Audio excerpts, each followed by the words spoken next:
El reto es muy simple. Dada la relación tan clara entre la salud del inmigrante y la expansión de la puesta en vigencia de las leyes antimigratorias, tenemos la responsabilidad ética de priorizar a la salud familiar y el bienestar de la persona que necesita de nuestro cuidado. Muchos de ustedes, estoy seguro, estarán de acuerdo que más de 500 personas se han inscrito en este webinario, lo cual es asombroso. Quiero agradecerle a los organizadores, a Mildred Williams, a la directora del proyecto Wesley Apron, Jim Ploy, del condado de Trenton, Sue Ávila, y finalmente a la coordinadora de eventos, Leandra Carlisle. Asimismo, quiero saludar a nuestros intérpretes, a Roberto y a Catalina, por hacer realidad la presentación en el idioma español para los que no hablan inglés. Tenemos la suerte de que nos acompañan dos oradores fabulosos. Alma Naya, comisionada del condado de Cook, y Kerry Chapman, abogada. La comisionada Naya representa al séptimo distrito de Chicago, funge como vicepresidente del Comité de Salud y Hospitales del Board de Comisionados del Condado de Chicago. Ella ha sido honrada con el reconocimiento de Alfonso García Alubres por la Universidad Autónoma de México, la UNAM, por su excelente labor en la ayuda a los inmigrantes a nivel internacional. Carrie Chapman, nuestra segunda oradora abogada y vicedirectora de los programas y la política con la organización Legal Council for Health Justice, así como profesora de la Universidad de DePaul.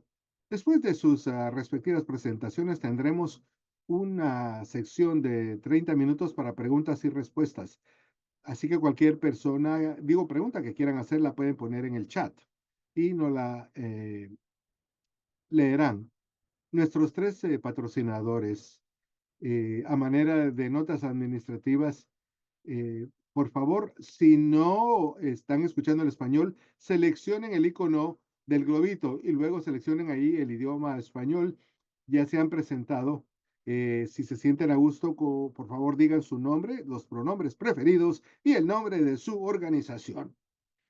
Siguiente diapositiva. Para prepararnos para esta presentación, hemos aunado recursos. Si desean escanear ese código QR, ahí verán la lista de organizaciones y la información, tanto para inmigrantes y agencias que ayudan a los inmigrantes para obtener mayor orientación. Gracias al comité organizador por organizar este evento. Hay un par de eventos que se celebrarán pronto. El 26 de febrero, Georgetown Law tiene la obligación por el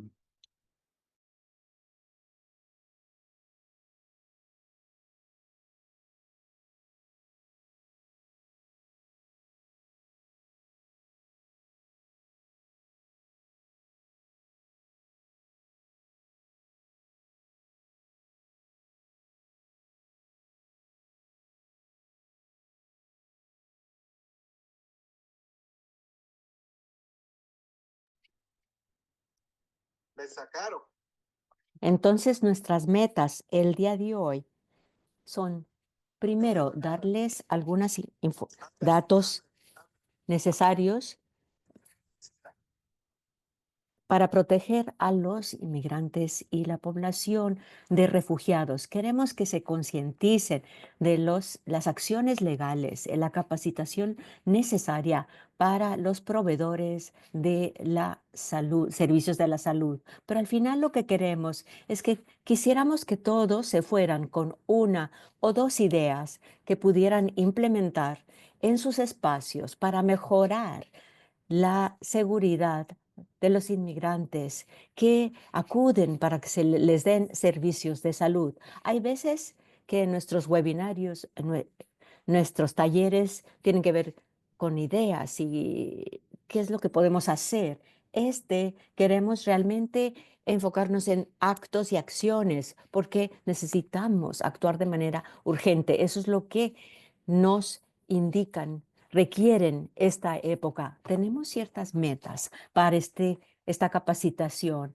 Estamos en este momento enfrentándonos a los ataques directos, a los derechos civiles, a los derechos humanos. Hay espías, hay gente que quieren tratar de realmente espiar y necesitamos protegernos. Entonces, quiero pedirles que por favor se cuiden a sí mismos si se sienten incómodos o incómodas. Respondan a sus necesidades. Nosotros vamos a estar monitoreando esta situación durante todo el webinario. Por favor, denle prioridad a su propia seguridad, a sus propios a sus propias necesidades de seguridad. Quería hablar de mi propia institución muy brevemente en cuanto a la respuesta a esta situación actual. No somos los mejores ni pero sí quiero compartirles que hay un ejemplo positivo de lo que pueden hacer las instituciones. Este trabajo para nosotros no comenzó en enero con la inauguración, tiene que ver con Trump 1.0 del 2017.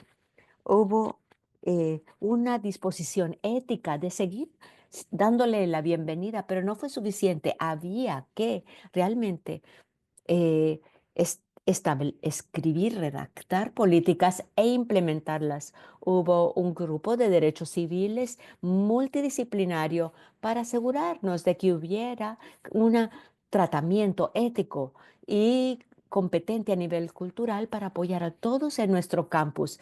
Hicimos encuestas, vimos que había necesidad de cierta educación, establecimos programas para aumentar la concientización de las políticas y para responder con respeto a todos cualquier paciente.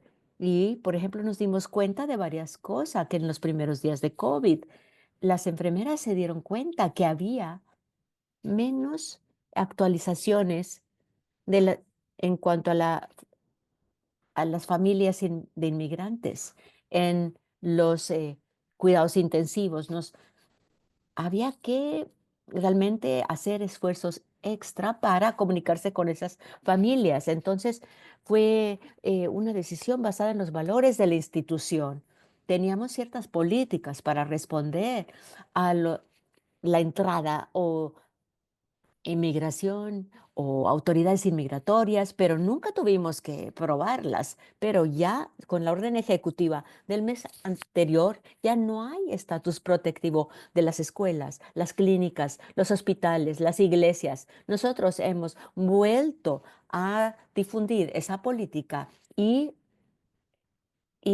sobre todo nuestro personal de seguridad que que sepan que si viene la policía o las autoridades inmigratorias tienen que traer orden firma judicial firmada por juez y se tienen que comunicar con el supervisor inmediatamente y luego también tienen que hablarle a nuestro representante legal para que autorice los documentos. Y están diciendo que la mayoría de las órdenes no han estado firmadas por un juez y que no debemos de permitir ni que haya interrogaciones, ni que haya cuestionamiento, ni permitirles que entren a la clínica, a las autoridades inmigratorias, hasta que tengan los documentos y se haya revisado a nivel legal. Entonces, cualquier documento que contenga nombres o información de identificación se va a ocultar. Entonces, comenzando con toda la jerarquía de nuestra organización, vamos a asegurarnos que los pacientes estén seguros y que, claro, protejamos la privacidad de nuestros pacientes, que es parte de la ley, y, y que inmigración y CPD no tienen nada que hacer en nuestro campus. Pero seamos realistas, los hospitales están bajo amenaza y deben de están empezando a retirar los fondos de Medicaid y otros fondos, y eso nos pone en riesgo. Ya hay algunos hospitales que están quitando la información y tratamientos para apoyo a los cambios de género. Están queriendo no ser, ponerse en el blanco, pero nos podemos mejorar las cosas. Pero no hagamos el trabajo del gobierno para ellos. No cambiemos nuestra misión, no rechacemos ciertos servicios. Los pacientes deben ser siempre la prioridad. Entonces, mi esperanza es que en este webinario les dé las herramientas para fortalecer su compromiso con los inmigrantes en Chicago y en las áreas. Y ya habiendo dicho eso, quiero que la comisionada Anaya, le cedo la palabra a la comisionada Anaya. Gracias, Steve. Te agradezco mucho el contexto que nos diste. Gracias, buenas tardes a todos y todas. Quiero agradecerles a este grupo de su invitación. Me da mucho gusto estar aquí con estos colegas. Daniel, es- esta era una época interesante, pero terrible. Protegemos y apoyamos a nuestras comunidades inmigratorias y yo quiero hablar de este tema de hoy. Es un honor hacerlo. Les agradezco que me han invitado a este webinario. Soy Almanaya, soy la comisionada del condado de Cook, del séptimo distrito, el lado sudoeste de Chicago, Pilsen, Little Village, Back of the Yards. Y estas comunidades son inmigratorias en su mayoría y latinas. Soy la única latina en la mesa directiva del condado y soy una de las primeras. eh, yo también soy vicepresidente de el Comité de Salud y del condado y tenemos un comité de trabajo muy fuerte en el séptimo distrito. Hablamos de muchos de estos temas y muchas personas del lado sudoeste y de la ciudad de Chicago nos gusta informarles acerca de las situaciones de la salud. Muchas organizaciones el día de hoy que dan estos servicios esenciales, servicios de la salud, incluyen pacientes que tienen poco seguro o no tienen seguro y en muchos casos no podrían tener acceso a servicios de salud adecuados si no pudiéramos estar aquí. Ustedes son muy importantes y han realmente hecho el trabajo necesario para proteger a las comunidades, incluyendo las épocas de la pandemia, dando información a las vacunas, acceso a los servicios y han respondido a la pandemia y más allá de esa epidemia. Estamos hablando de nuevo cómo podemos responder a este momento y cómo podemos proteger nuestras comunidades inmigratorias de los ataques, las amenazas de la administración actual, pero también los retos ah, que vienen. O sea, se van eliminando, vamos eliminando servicios y fondos. ¿Cómo vamos a responder a ese reto?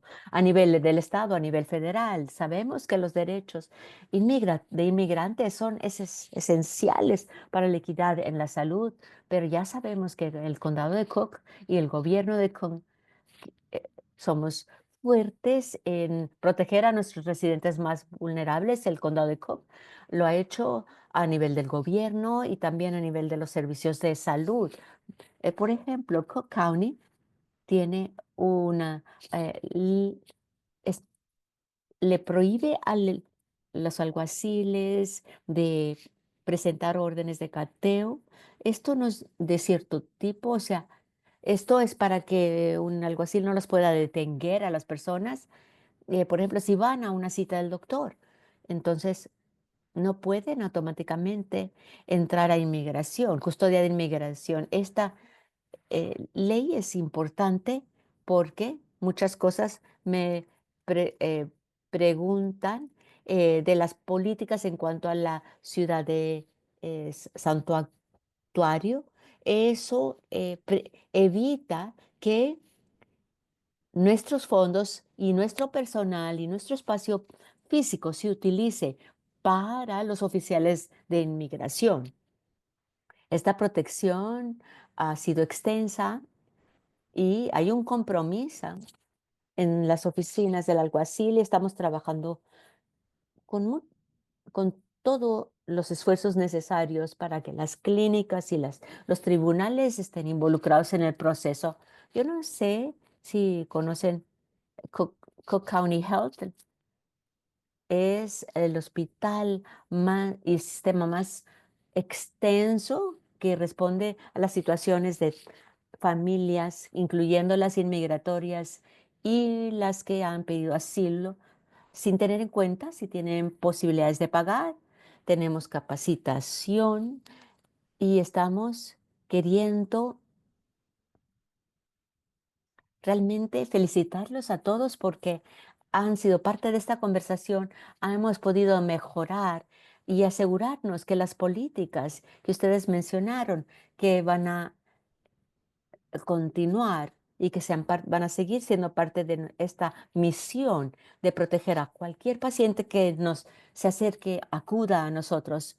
El Cook County Health ha hecho mu- muchos apoyos para ayudarles a todo el mundo que está entrando, para ofrecerles mayores, eh, para adultos y para niños. Tenemos becas para todos, para nuestras, eh, lo hemos hecho para personas que no cumplen con los requisitos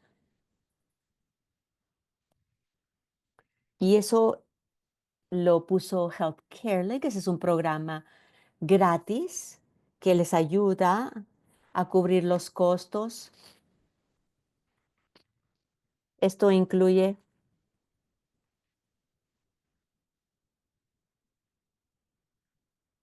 Este es para cualquier persona, inclusive cuando no tiene estatus inmigratorios, para que no tengan miedo, les queremos dar.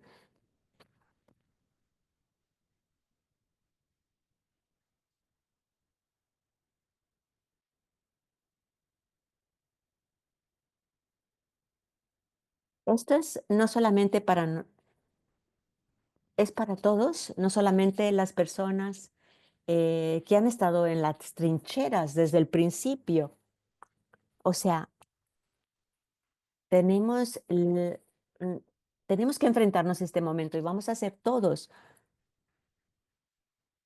Esto es un gran temor que tenemos de todos nuestros constituyentes. No sabemos qué hacer. Entonces, inclusive las madres que no saben si pueden mandar a sus niños a la escuela, familias,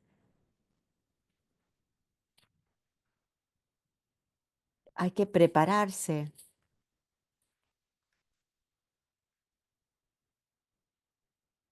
Sabemos que hay residentes que eh, tienen miedo, no están llamando ni siquiera a sus doctores, tienen miedo de inclusive estar en cualquier situación de riesgo, no quieren manejar, no quieren ir al doctor. Queremos también asegurarnos que este escenario no ocurra. Yo recibí una noticia de una niña de Texas que hace unos días nos enteramos, cometió suicidio porque había una, hubo un estrés tan enorme causado por el bullying que estaba sucediendo, que le estaba haciendo a ella y a su familia. Esta era una niña que había ya informado que había tenido una situación en cuanto a el estatus inmigratorio de su familia, un bullying terrible. Y por eso ella decidió que ya no podía vivir con esas circunstancias. Y eso realmente me ha afectado mucho, mucho, porque yo era una niña indocumentada, no puedo entender esa, la salud mental y la salud física se deja de ser prioridad. Uno tiene que estar con sus hermanas, sus hermanos. eh,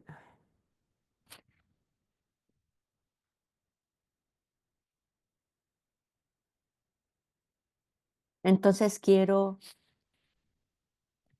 compartirles algo que, mm, Quiero compartir algo con ustedes a manera estamos de tratando de ver dilucidar. cómo podemos apalancar lo que estamos viviendo y cómo podemos hacer que esto se vuelva un acto, acciones. Muchas veces eh, al- alguien que ha sido realmente como un asesor, yo estaba compartiéndoles que realmente siento un desconsuelo, no solamente mis temores, y, y él me dijo, nosotros nos hemos preparado, todo este momento nos hemos estado preparando para este momento, pero él me explicó que todo lo que hemos estado haciendo, este punto en el que estamos, las relaciones que hemos creado, realmente Esto es lo que tenemos que explorar ahora para poder canalizar eso y de esa manera ser agentes poderosos de cambio. Es muy frustrante y muy difícil tratar de superar todo esto. Yo creo que en este momento tratar de aprovechar nuestros canales y entre nosotros mismos canalizarnos es lo más importante. Así que de esa manera podemos desahogar nuestra frustración y continuaremos protegiendo los derechos constitucionales y humanos de nuestros residentes, cerciorándonos de que estamos proveyendo acceso a cuidados de salud. En este momento sé que vamos a aprovechar eso y de tal suerte que vamos a poder renacer como el ave fénix.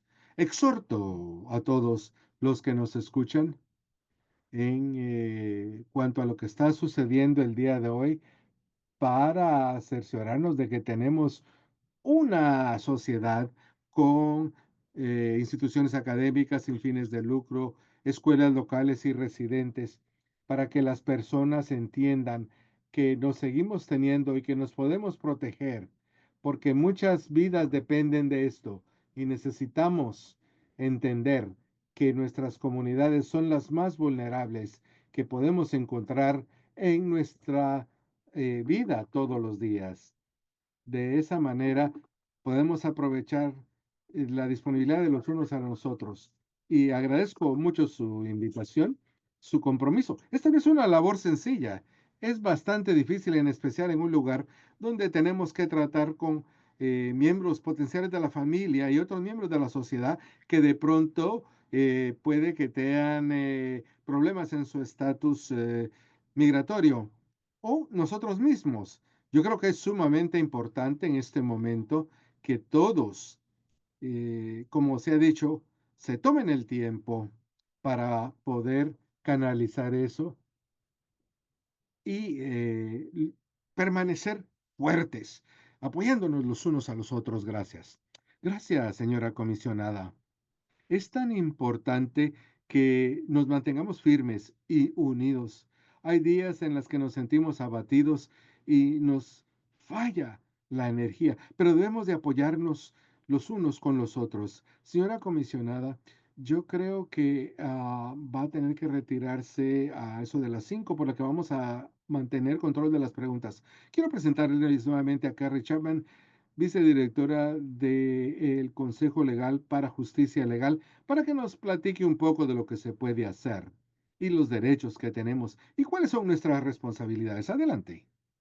Hola, yo soy Kerry Chapman, utilizo los pronombres ella y la y trabajo para el Consejo Legal para la Justicia Médica. A ver, explico lo que significa. Somos una pequeña organización que proporciona servicios jurídicos gratuitos a las personas de bajos ingresos y le damos acceso a cobertura de salud. Yo diría que en general mis antecedentes tienen que ver como una especialista en Medicaid y estoy empapada de este tema. No ejerzo las leyes migratorias, sino más bien me concentro en la intersección de los beneficios públicos y la migración. Con respecto al programa 5.1 de Trump. Y es acá exactamente donde se intersecta la salud con los derechos migratorios. Comparto mi pantalla con ustedes. Tuve un pequeño inconveniente sobre Zoom esta semana, así que me ha preocupado un poco, pero acá lo tenemos. La otra cosa es que tengo muchas pantallas. Acá están viendo el ángulo, digamos, de los presentadores. Pero bueno, aquí pueden ver ustedes lo que yo estoy viendo. Voy a hablar de la creación de un ambiente acogedor para todos, en formas en las que podemos cerciorarnos que las personas se sienten a salvo y cómodas al llegar a nuestras instituciones para obtener la atención que merecen. Y quiero darle crédito a la Illinois Alliance por hablar un poco más sobre este tema como proveedores de servicios de salud, así como a la Illinois Coalition for Immigrant Rights, cuyas siglas son ISIR. Ellos tienen una cantidad innumerable de ideas que desean compartir. Lo primero que quiero decir, y de pronto lo único que realmente quiero que se lleven como una lección, es que nos encontramos en un momento coyuntural donde si no sometemos por adelantado y no debemos de sucumbir ante estas amenazas que realmente no son reales. La administración espera que nos daremos por vencidos, por adelantado, pero cuando caminamos en ese rumbo es muy difícil salir adelante. Así que por el momento tenemos que decir que definitivamente no. Esto es algo aterrador desde el punto de vista moral y no estamos absolutamente en nada de acuerdo, ni nos someteremos, ni sucumbiremos ante esto y hay una pequeña ventana de oportunidad. Y esa ventana de oportunidad es ahora. Voy a tratar de ser un faro de luz para el debate de hoy. Voy a hablar un poco sobre lo que son las ubicaciones sensibles y voy a hablar de algunas políticas modelo y prácticas y luego vamos a darle la oportunidad de hablar a AESER y a estas organizaciones de salud y lo que está diciendo la gente alrededor del país y vamos a hablar de lo que ha sucedido desde el 2017 para ver cómo las organizaciones de salud pueden ser acogedoras para sus comunidades inmigrantes, las prácticas óptimas y luego la sección de preguntas y respuestas. Quiero decir que quiero darle una gran felicitación a la asociación, a todas las asociaciones profesionales de la salud que han sido firmes indicando que la atención de sus pacientes es su responsabilidad primordial y que no son responsables de las leyes ni la puesta en práctica de las leyes migratorias de este país y que tienen obligaciones más éticas hacia sus pacientes y tenemos que recalcarlo una y otra vez y en voz alta. Muy bien, a partir de el 2011 han habido una serie de guías y memorandos del Departamento de Seguridad Interna de la Nación, indicando que ICE no debe de priorizar la implementación de las leyes en lugares sensibles o de alta sensibilidad.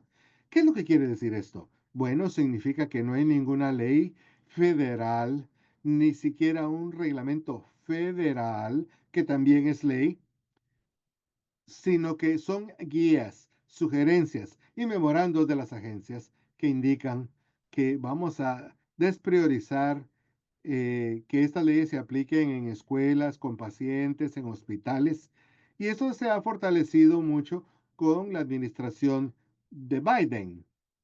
Y todo esto se ha rescindido ya por la administración Trump. Quiero que quede claro que eso se trata más de la óptica y de la cultura que de la ley. El memorando de lugares de alta sensibilidad tienen diferentes excepciones, muchas excepciones, pero han dicho que no debe de ponerse en práctica o aplicarse la ley en estos lugares, sino que era desfavorable. Y estas son las cosas que uno debe hacer si uno quiere hacer que se cumpla la ley en estos lugares. El memo del 2011 dijo que tenía que hacer uno todas estas cosas y el memo de Biden hizo que las barreras fueran más altas, pero no lo hizo imposible.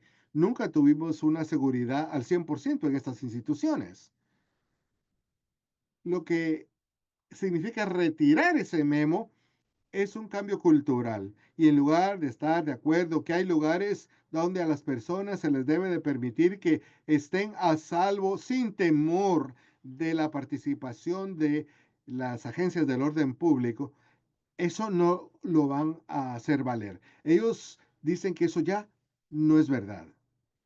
Es un cambio cultural importante, pero no desde el punto de vista jurídico. Siempre hay forma de librarle la vuelta. Es importante entender que aunque tengamos que poner la aplicación de las leyes de ICE en el contexto de todas las agencias del orden público, es verdad que yo no quiero que ninguna agencia del orden público o policíaca llegue a estos lugares de alta sensibilidad, pero lo hace todo el tiempo. Entonces, anteriormente existía una protección específicamente que no se aplicaba a otros agencias policíacas. Tenemos que entender que ICE y las otras agencias policíacas ahora tienen que estar en el mismo grupo y tenemos que pensar en la manera en la que ejercemos esto de las agencias del orden público en nuestro país, porque nuestras comunidades son blanco de estos ataques y hay comunidades que han sido blanco de estos ataques por décadas y décadas y décadas eh, por una fuerza policíaca es totalmente abarratadora. Es decir, la óptica de quitar estos lugares altamente sensibles de este memorando no se aplica a muchas organizaciones. Lo que sigue siendo importante, que hay que entender independientemente de que se haya emitido este memo, existen límites constitucionales en cuanto a la aplicación de la ley y la aplicación de las leyes migratorias, los cuales incluyen la cuarta enmienda de privacidad, y hablaremos más de eso, así como si uno tiene el derecho de privacidad y cómo esto depende de qué tan público sea el lugar en el que uno se encuentra y el requisito de que debe de existir una orden de cateo, de allanamiento, si van a catear un lugar público, si desean arrestar a alguien. Así que nada ha cambiado hasta el momento con respecto a la Constitución de los Estados Unidos en cuanto al memo donde se eliminaban estos lugares de alta sensibilidad. Más bien, desde el punto de vista legal, no ha habido ningún cambio. Pueden realizar arrestos los del ICE en mi organización, sí. Y la policía de Chicago también, pero con ciertas limitantes. Si quieren ingresar a un área no pública para efectuar un arresto, tienen que tener una orden judicial o su organización tiene que dar su consentimiento, pasos necesarios para que el arresto sea legítimo y que éste sea defendible en un tribunal.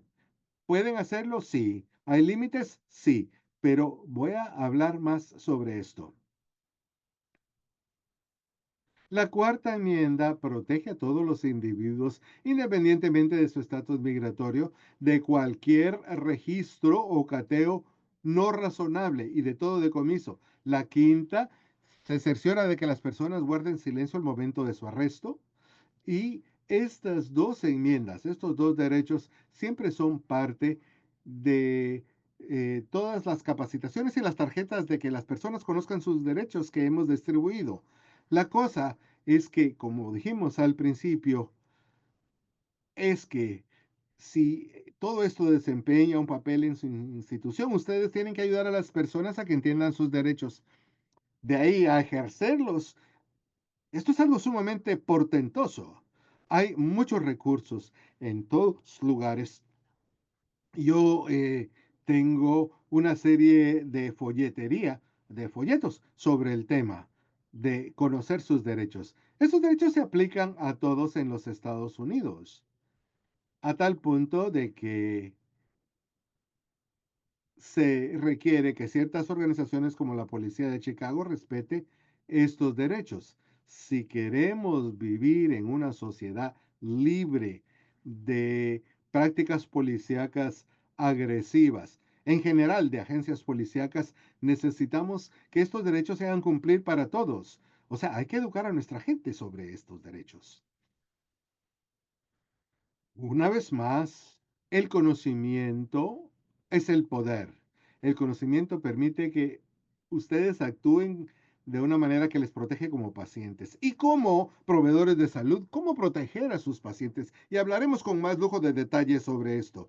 La idea de la política modelo es tener y sugerir a las entidades de cuidados de salud cuáles son las políticas que le transmitirán a sus pacientes esto, que estamos tratando de ser un lugar sano y salvo, que nos importan nuestros pacientes, queremos darles tratamiento y atención de salud y nos estamos esforzando por ser un lugar sano y salvo para todos. Y estas políticas van a ser apropiadas para sus organizaciones y esto variará. No es algo que ustedes como miembro de la institución pueden insistir y cerciorarse de que se les preste atención y de que se implemente, sino que desde mi punto de vista yo no estoy dando asesoría jurídica a las instituciones. Aparte de que les estoy diciendo que hacer estas cosas y comunicárselas a sus comunidades respectivas significa que ustedes se sienten como un lugar sano y salvo para interactuar con sus pacientes. Y no es de sorprenderse porque mucho de esto se ha estado rumoreando. La idea clave es que la gente que es responsable de la interacción con las agencias policíacas, o sea, las personas encargadas de realizar la interacción, sean conocedoras de este tema y tener el personal de vanguardia y que se capaciten al personal de vanguardia cómo deben hacer esto, cómo puedo llegar a las personas que van a la vanguardia del manejo de estos aspectos de la aplicación de las leyes y de las agencias policíacas, todos en la vanguardia. Tienen que saber qué hacer y saber con quién comunicarse si no lo saben. Ahora, todos, realmente todos se pueden beneficiar de una capacitación básica. Si su institución ha hecho una labor encomiable de entrenar a la vanguardia, y si todos lo hacen, de pronto hay que tratar de ver si hay una capacitación básica en cuanto a lo que se le puede dar, se puede hacer una capacitación oral, sea lo que sea que quieran compartir para tener la plena confianza de que sabemos qué es lo que se supone que debe de suceder y de alguna manera estamos participando sabiendo cuáles son las reglas. Y sabemos que hay personal de vanguardia o que están realmente en el frente que se les está capacitando, pero no a todo el mundo. Entonces, aquí algo que es muy importante que todos pongamos atención es que uno no puede ser obligado o obligada a divulgar información que no la tiene allí, ya sea orden de captura, orden de judicial. Si uno no tiene esa información, no la tiene que compartir. O sea que hay que ver de cómo es que documentamos el estatus inmigratorio en cuanto al récord de electrónicos o por escrito. ¿Hay que tenerlo? ¿Estamos documentando algo que es necesario o estamos documentando datos innecesarios pero peligrosos? Porque las protecciones que tenemos no son infinitas. O sea, alguien puede traer orden de captura, orden judicial. Entonces, no recopilar los datos innecesarios. Y claro, eso puede ser que hay ciertos beneficios, ciertos fondos. Si hay alguien que es miembro estadounidense, pero hay que entonces obtener información de esa información. Entonces hay que realmente considerar qué es lo en esas conversaciones, cómo vamos a capacitar a las personas que tienen que recopilar datos para que las personas se sientan cómodas, que divulguen y compartan o no la información, de ser posible, que sientan la comodidad y la confianza de poder tomar esa decisión. Por ejemplo, si hay un hogar de estatus mixto, indocumentados y documentados, pero hay ciertas protecciones de la información para ese tipo de programas, pero esa protección no es perfecta. No puede decir que de manera definitiva que todo dato que se le comparte en cuanto a un niño que es ciudadano, que nunca, nunca, nunca esos datos va a llegar a manos de eh, las autoridades inmigratorias. O sea, es muy tedioso y muy difícil y muy laborioso conseguir esos datos. Hay maneras más fáciles de conseguir esa información, pero hay que ser completamente francos con las personas. Si existe una mínima posibilidad que la privacidad eh, no sea perfecta. Hay que tomar esa decisión para la familia, aunque sea un riesgo mínimo, existe como riesgo. Y también creo que hay que saber que la institución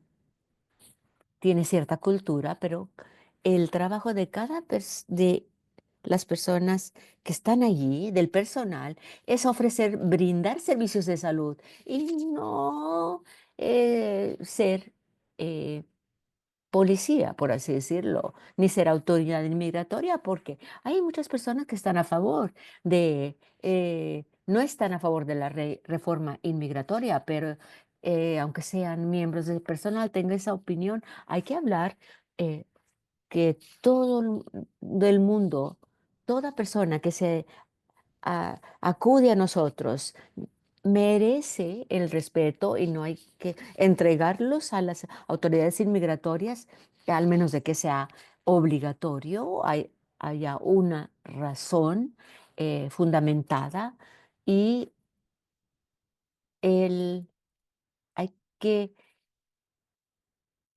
decir que hay que seguir la política de la institución y no la política federal.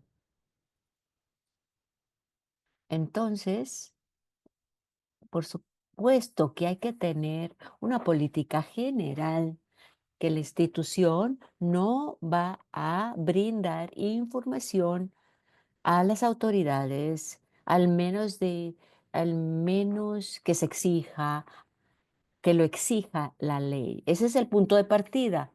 Claro, puede haber situaciones en las que uno tiene que brindar esa y proveer esa información, pero no vamos a ofrecerla por adelantado. A veces hay que divulgar esos datos, pero no lo hacemos sin que sea obligatorio. No, y lo que no dejemos muy a la mano, donde puede ver la gente todos los datos privados. Hay que considerar la privacidad del paciente. ¿Cómo le estamos protegiendo? De nuevo, las mejores prácticas para seguir la ley de HIPAA es también muy buena práctica para proteger a nuestros pacientes inmigrantes. Hay que, este es el contexto de que no les estamos dando una protección especial. Nuestros pacientes son nuestros pacientes, somos una institución de servicios de salud, no somos autoridades, no somos policíacas.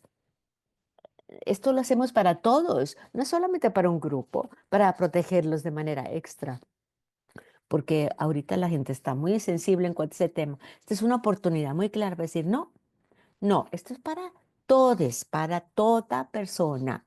Esta práctica protege a toda persona. Yo no quiero que mi información tampoco se le divulgue a las autoridades policíacas. Y de nuevo, si el paciente pregunta, ¿mis datos están seguros? O sea, hay ciertas circunstancias, por ejemplo, si hay, claro, abuso infantil, violencia intrafamiliar, o sea, obviamente que hay ciertas situaciones en las que la política es divulgar la información. Hay excepciones a la privacidad, claro. Tienen que venir a partir de una ley o de una orden judicial, sí. No vamos a entregar estos datos para subvenciones, para solicitudes de fondos gubernamentales. Esos datos personales no se divulgan.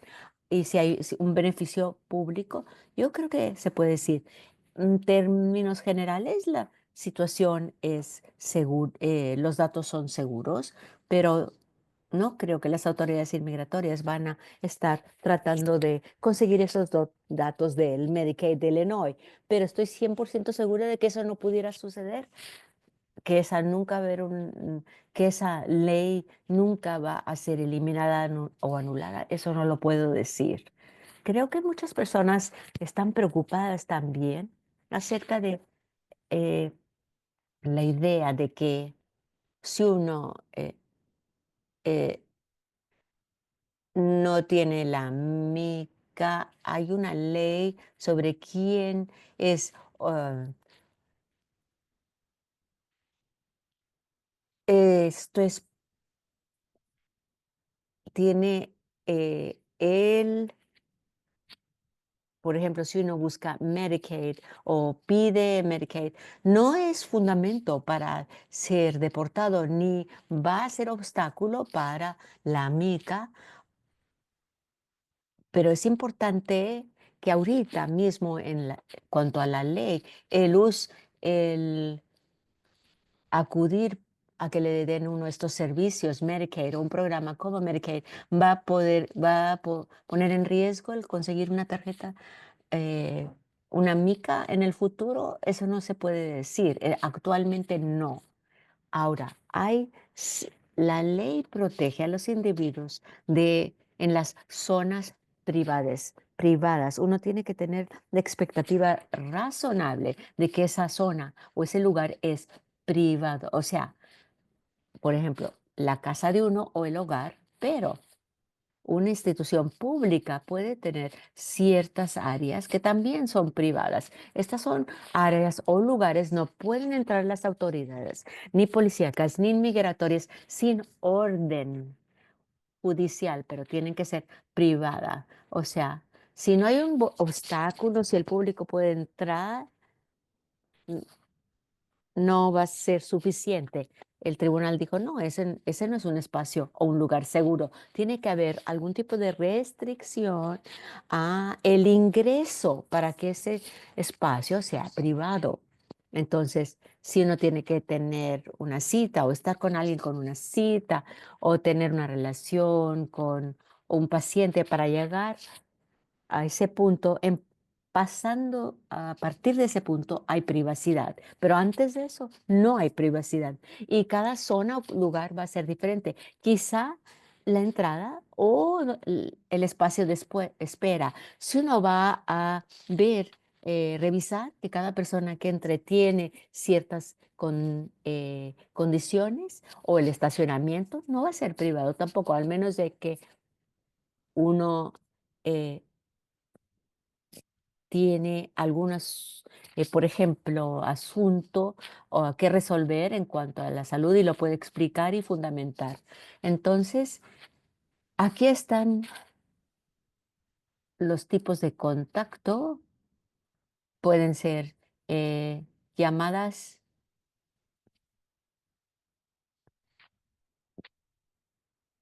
Si llegan las autoridades, por ejemplo, que es lo que todo el mundo tiene el miedo de que llegue a la clínica, a la ubicación directamente. Lo más importante es ensayar esto.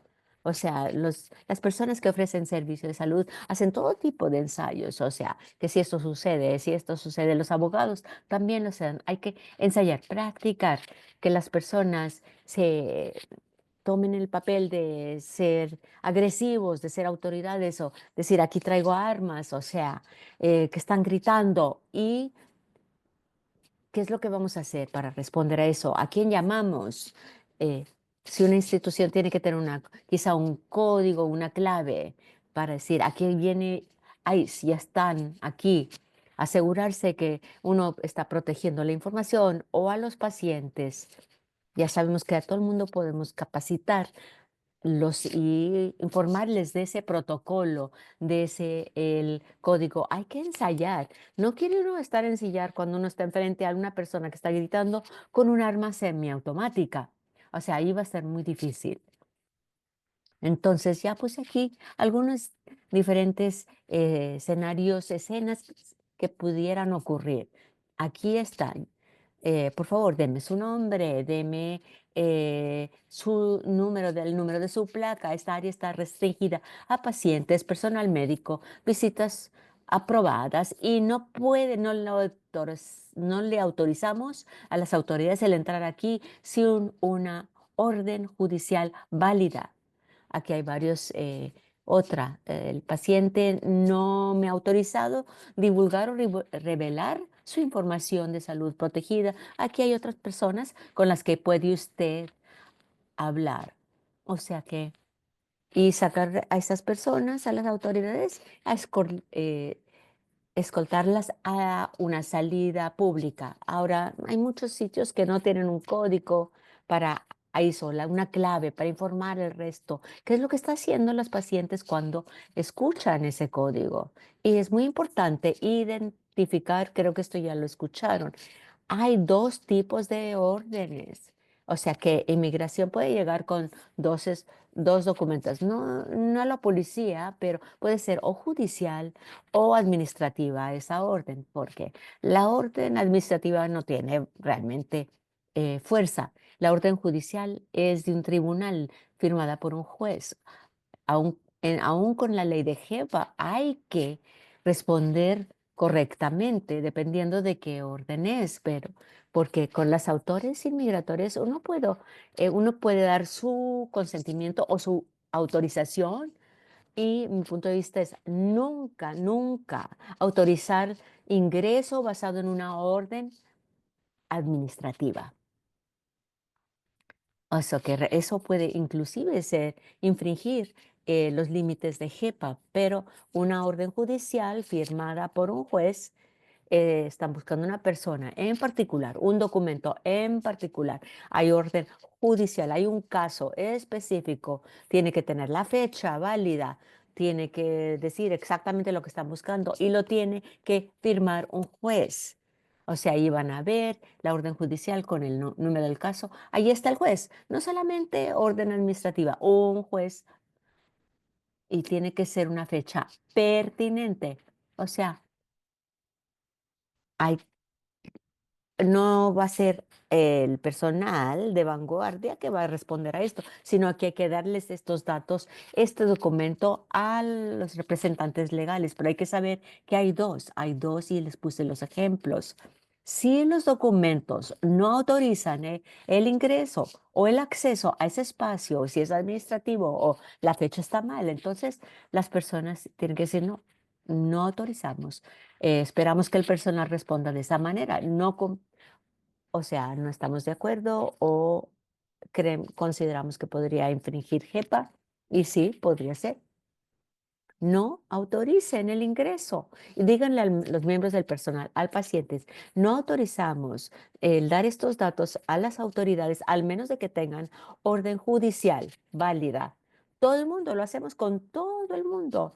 O sea, no entregamos estos datos a la policía, protegemos a todo el mundo que acude a nosotros. Este es un espacio, un lugar seguro. Y ustedes pueden decir, no podemos darle esto a cualquiera. O sea, si los empleados quieren colaborar, muy bien. Hay JEPA y no te toca a ti tomar esta decisión. Y no pueden responder basado en sus propios puntos de vista o perspectivas en cuanto a la inmigración. Y hay que ensayar, ensayar, ensayar, ensayar, ensayar. Practicar, practicar, practicar. Aquí están todos los recursos que les voy a mandar. Parece que hay muchos, pero pero aquí los puse todos aquí para reiterar mi perspectiva. No se sometan a algo que no necesitan hacerlo porque tienen, por el temor. No lo hagan, no lo hagan. No se sometan por adelantado. Si de hecho el gobierno federal empieza a, eh, a molestar en cuanto a los fondos, tenemos todavía una constitución. Hay fondos que pueden, con los que pueden interferir en ciertas actividades, siempre y cuando no constituyan una violación de la Constitución. Eso no se permite. Por ejemplo, que nos digan, no les vamos a dar dinero para Medicaid, a menos de que le violen la cuarta enmienda de sus derechos a su paciente. Eso no lo pueden hacer. De pronto pueden decir, no pueden usar estos fondos para atender a personas sin estatus migratorio, pero nadie puede obligarlos a violar la Constitución, porque si nosotros ponemos eso en efecto, entonces no importa que exista una Constitución, todos todos somos garantes de la Constitución de los Estados Unidos. Todos hemos tomado un juramento de hacerla valer y necesitamos cerciorarnos de que todos puedan proteger el Estado de Derecho. Y el Estado de Derecho se protege no sucumbiendo por adelantado a esas amenazas. Ahora, puede que digan, podemos perder los fondos federales, pero es importante distinguir entre una regla federal que afecta a nuestros fondos y si está bien o no que el gobierno federal insista en violarle los derechos constitucionales a una persona. Esos dos preceptos no son los mismos. No dejen que uno entre en conflicto con el otro. Y claro, bueno, tenemos muchos recursos por acá. Bueno, hasta acá lo voy a dejar. Las 5:1. Es un milagro que termine el tiempo. Perfecto. Fue estupendo, Kerry. Muchas gracias. Gracias a usted, señora comisionada. Se nos ha declarado garantes de la Constitución y no nos daremos por vencidos ni nos someteremos ante estas amenazas. Tenemos ahora un segmento de preguntas y respuestas. Tenemos aquí algunas preguntas ya. ¿Podemos comenzar con el chat? Hicieron preguntas por adelantado también y puedo tratar de responderlas. Estoy viendo dos acá en preguntas y respuestas. Es que quiero estar segura que no se me pasa nada. Anteriormente habían hecho preguntas, pero creo que ya las han respondido. Sugerencia de cómo los estudiantes de medicina pueden velar por los derechos de los inmigrantes, eh, aparte de denunciarlo abiertamente. Hay un sinnúmero de comunidades diferentes que no aprecian mucho, por decirlo así, a la comunidad policíaca, como Waco. Hay que encontrar un terreno en común. De pronto no se trata de violar leyes migratorias, sino más bien trascender el umbral de lo que dicta la ley. HIPAA puede decir, pues, esto, HIPAA no permite que se comparta esta información, o si tenemos que cumplir con una orden judicial, etcétera. Son dos intereses que compiten entre sí. Pero bueno, yo no sé cuáles son los detalles exactos con respecto a la situación de NYU. Realmente no quiero hablar algo de lo que no sé sobre este aspecto de la Facultad de Medicina de la Universidad de Nueva York. Yo creo que ustedes, aparte de una orden judicial, pueden oponerse a cualquier otra orden en cuanto a uno de sus pacientes. Han habido un par de preguntitas más que han estado haciendo por ahí que creo que son de suma importancia. Guardas para proteger la divulgación de información sobre migrantes. No lo hagan. Si tratan de obligarlos, para empezar, no recolecten la información que los ponga en entredicho. Yo he hablado con muchas organizaciones que prefieren no incluir ninguna información sobre el estatus migratorio de los pacientes. Es mejor no tener esa información. En los recursos hay varios pasos que se pueden seguir si alguien es arrestado por ICE, pero algo que potencialmente podrían hacer es dilucidar la manera en la que pueden alertar a los contactos de emergencia de un paciente. Si se llevan a un paciente y no le pueden avisar a nadie, la forma como pueden hacer es ayudarlos poniéndolos en contacto con su contacto de emergencia. Acaban de arrestar a tal persona y póngase en contacto con las autoridades para averiguar su paradero. Hay que utilizar esto, es una ayuda enorme. Hay muchos familiares de pacientes que ven que sus familiares no llegan y puede deberse a eso. ¿Qué tal si las personas han estado trabajando eh, acá y ha sido deportado anteriormente? es sumamente difícil protegerlos en el futuro. O sea, vamos a perder ciertas cosas. Van a pasar cosas malas. No vamos a amortizar o amortiguar más bien el 100% de los daños. No hay forma de atenuar al 100%. Tenemos que experimentar victorias menores. Bueno, y si no tenemos respuestas en el preciso instante, ¿dónde podemos obtener esas respuestas? Todos tienen muchas destrezas. Recuerden, los doctores tienen situaciones médicas todo el tiempo que tienen que resolver. Y aunque uno no lo sepa, o si el diagnóstico ha sido certero o no conozco mucho sobre esta enfermedad. Recuerden, toda la comunidad médica tiene mucha práctica en comunicar cosas difíciles para incógnitas que existen con respecto a una situación de sus pacientes. ¿Cómo se ve afectada la elegibilidad para Medicaid? Por ejemplo, un ciudadano estadounidense deportan a uno de los padres, no se afecta. El hijo sigue calificando para Medicaid. No hay que inquietarse. Ahora, ¿hay alguien que pueda dar consentimiento para que reciba atención al menor? Eso es un tanto capcioso. O sea que, aunque tengan la elegibilidad, sí, no tienen el adulto que les dé su consentimiento. Hay que hacer planes y prepararse para eso. Hay que hablar con los pacientes con respecto a la planificación en caso de emergencia para estar a salvo. Esto es horripilante como promotor o promotora de salud, etcétera. Mis hijos ya son adultos, pero imagínense sostener esa conversación con alguien. ¿Qué pasa si desaparece tu papi o tu mami? O sea, es horrible. No sé ni cómo abordar ese tema. Pero si ustedes tienen buenas relaciones con su gente, relaciones a largo plazo, si se tienen confianza, pueden decir, ya tienen planes de emergencia porque ustedes pueden designar a un tutor a corto plazo que tenga la patria potestad para tomar esas decisiones a nombre de el menor de edad para que continúe su atención de Medicaid. O sea, hay que advertirle todas estas cosas a los pacientes muy cuidadosa y asiduamente. Yo realmente, uno no le puede decir a un paciente cuál es su plan de emergencia o de seguridad. Es un tema muy íntimo, muy personal, entonces no es fácil abordarlo.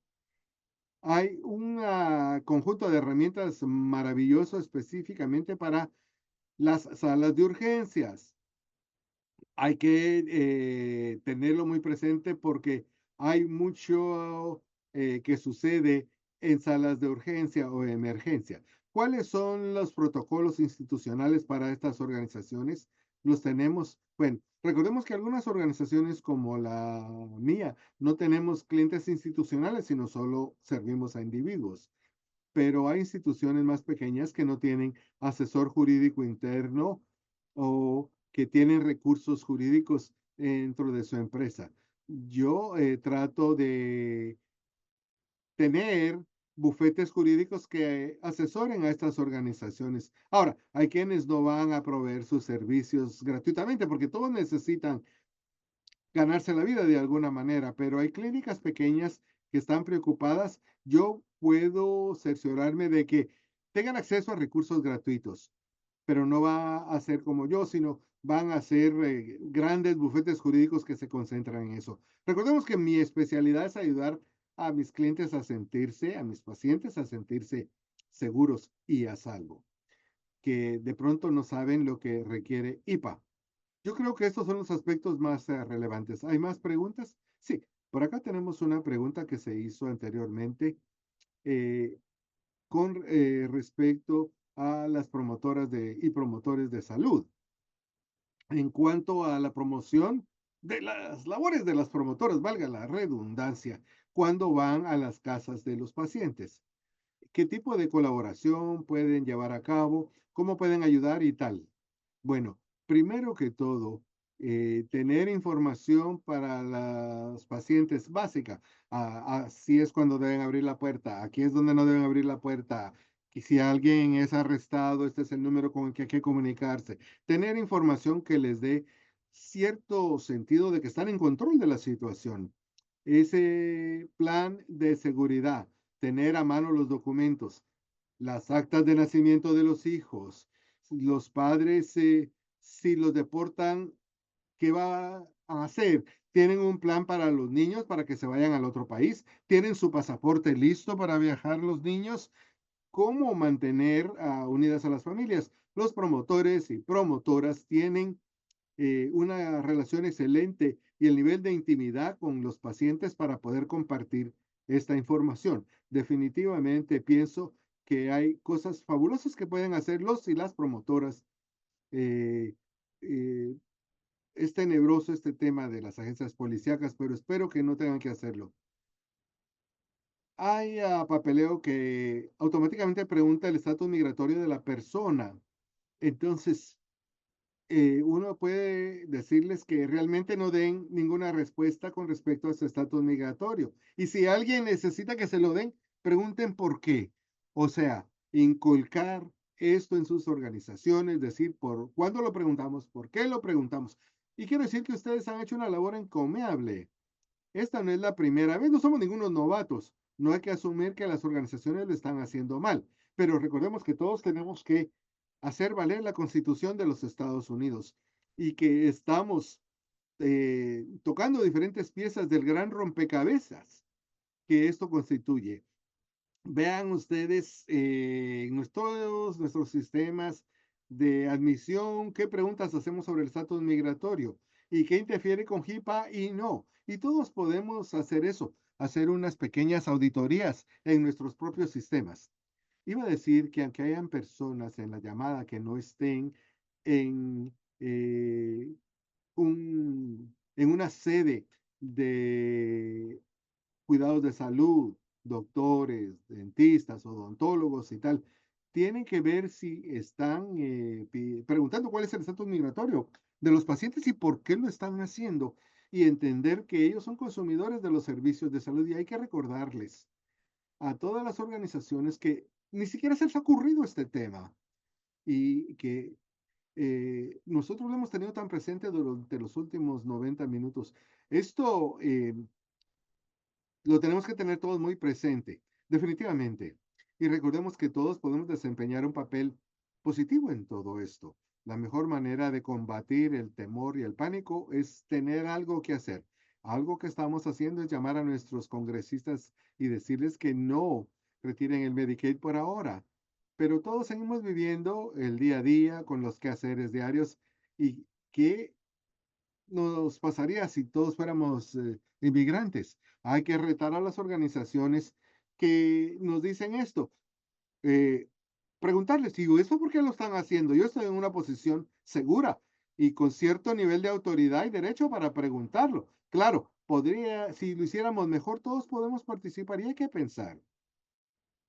Sí, a veces hemos fallado al no proteger a otras poblaciones históricamente y reconocer eso y decir, esto no es cuestión de inmigrantes, se trata de mí mismo, aceptando mi responsabilidad como una persona, un garante de la constitución de este país.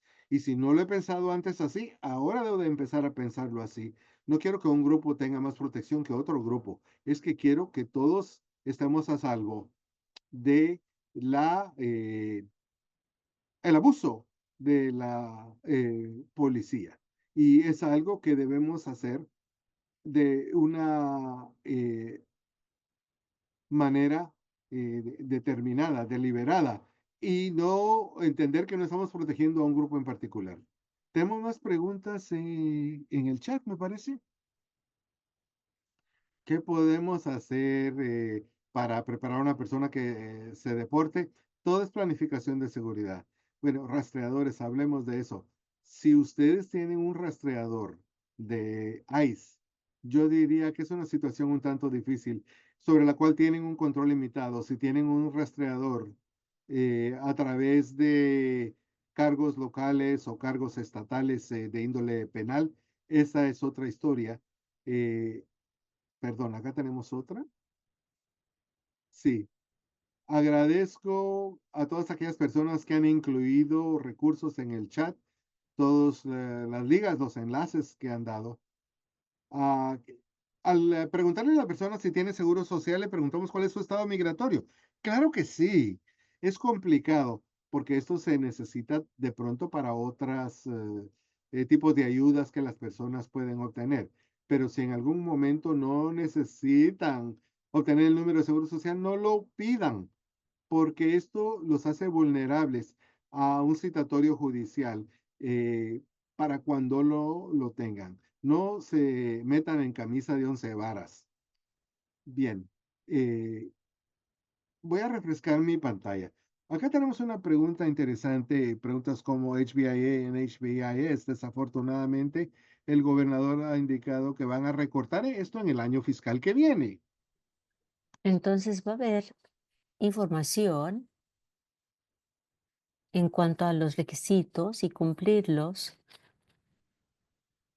Hay maneras de, sí, para solicitar ciertos fondos, sí, pero en la medida de lo que yo lo entiendo, el sistema de computadoras en HFS no detalla todas esas cosas. Uno pone, ¿cumple con los requisitos, sí o no?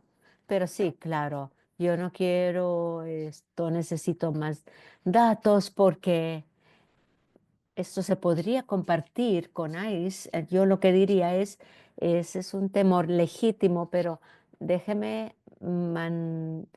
mandarte con alguien que te puede comunicar tanto los pros y los contras de es esta decisión. O sea, Illinois no entregaría esta información, habría litigio. Sí hay muchas protecciones que existen. Entonces, ¿cuál es el beneficio? Y también consideren el riesgo, pero a final de cuentas, la gente tiene que tomar sus propias decisiones. Yo no puedo decidir cuánto riesgo va a correr cada persona.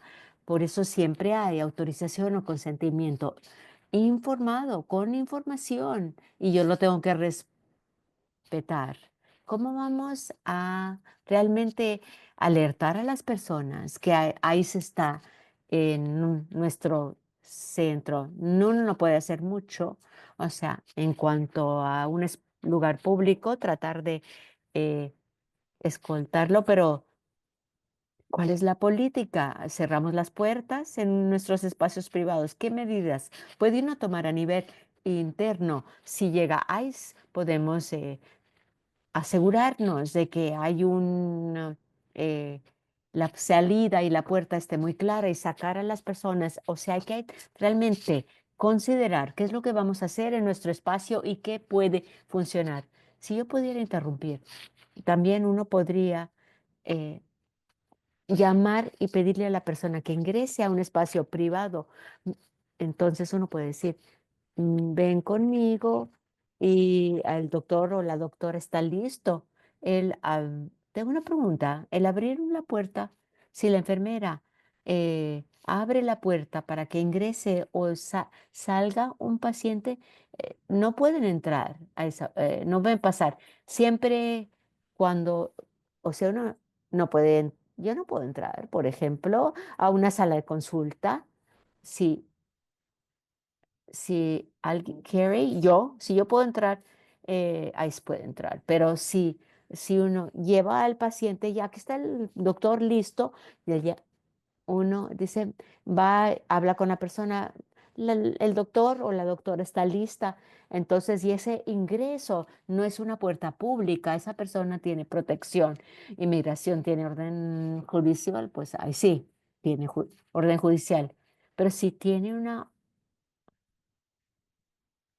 se puede insistir que el paciente reciba su cuidado.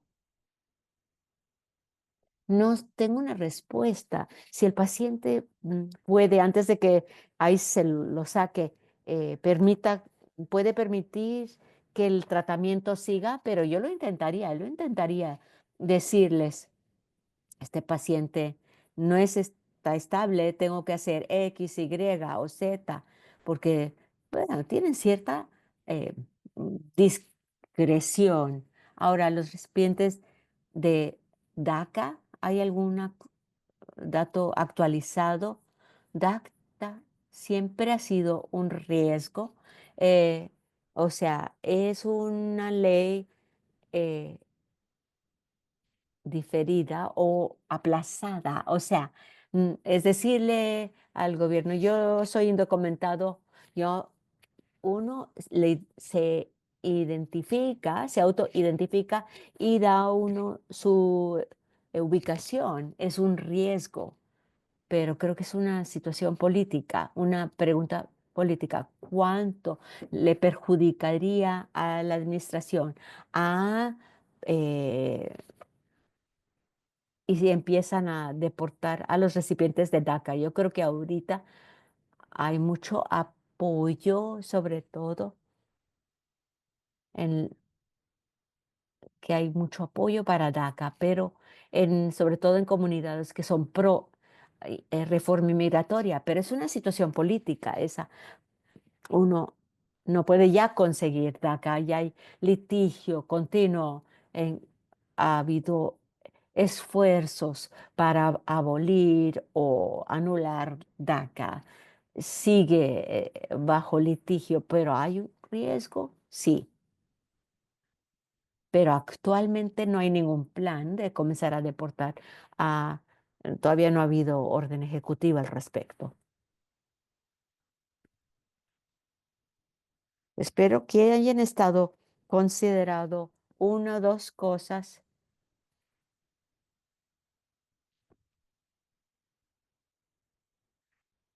¿Qué es lo que pueden hacer? Eh, avisen si les vamos a mandar una encuesta, si todavía no tienen una idea o dos de qué actos o medidas pueden tomar para proteger a sus pacientes. No quiero, eh, aquí hay, estoy Mildred, hay una pregunta, ¿alguna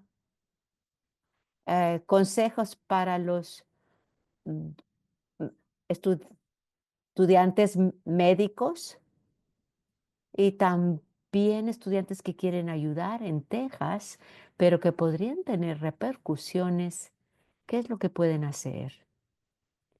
Pero que yo lo que diría es, francamente, es comienza a trabajar con abogados que te den servicios gratis y hay tarjetitas, conoce tus derechos, pero repártelas muy discretamente porque son pequeñitas, pero yo creo que sí hay cosas que se pueden hacer, pero hay que saber que cuáles son las reglas en diferentes escuelas y en doctores en Texas. Hay que preguntar, hay que seguir la Constitución, pero no sé lo suficiente acerca de las reglas en Texas. Más bien, eh, conéctense con representantes legales en Texas. eh, para, hay personas que realmente quieren apoyar y ayudar, pero hay que saber las que son las reglas en Texas. Hay una grabación, no sé qué capacidad hay de compartirla con otras personas, obvio, tenemos que proteger nuestros propios datos,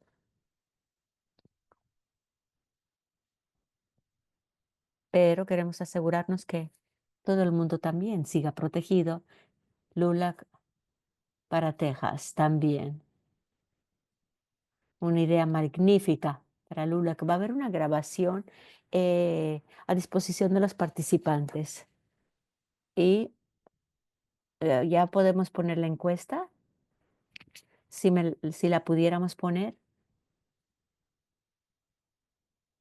ahí está estos datos. Es una encuesta anónima y podemos cerrar nuestra sesión de esta manera. Y voy a decir, en cuanto a HBA y HBACS, no todo el mundo en este programa,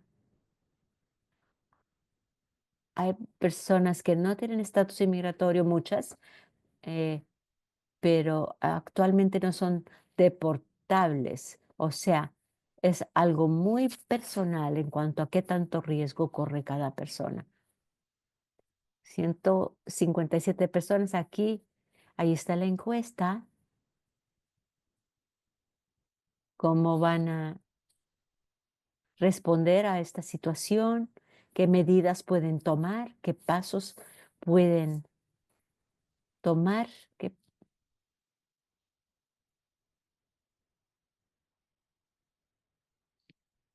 Entonces, quiero tomar aprovechar este momento para agradecerle a la comisionada, a Naya, también a Carrie Chapman, a las personas que organizaron este evento maravilloso.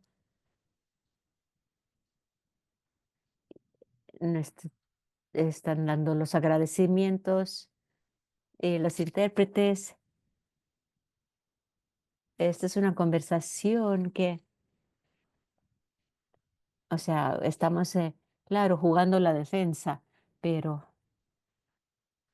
hay Grace Lee Boggs de Detroit me inspiró a mí y me dijo que toda crisis real o eh, futura posible es una oportunidad de tener una visión diferente del futuro y del mundo. Entonces, esto es parte de las historias, no son solamente la narración actual, sino narración, idear el futuro, pensar en la alternativa. Ya veo muchas personas compartiendo ideas, eh, hablar con la empresa, la organización, em, sí, y comentar esto en diferentes comités y asegurarnos que el mundo que viene es el mundo que queremos ver. Gracias a todos por su participación, que les vaya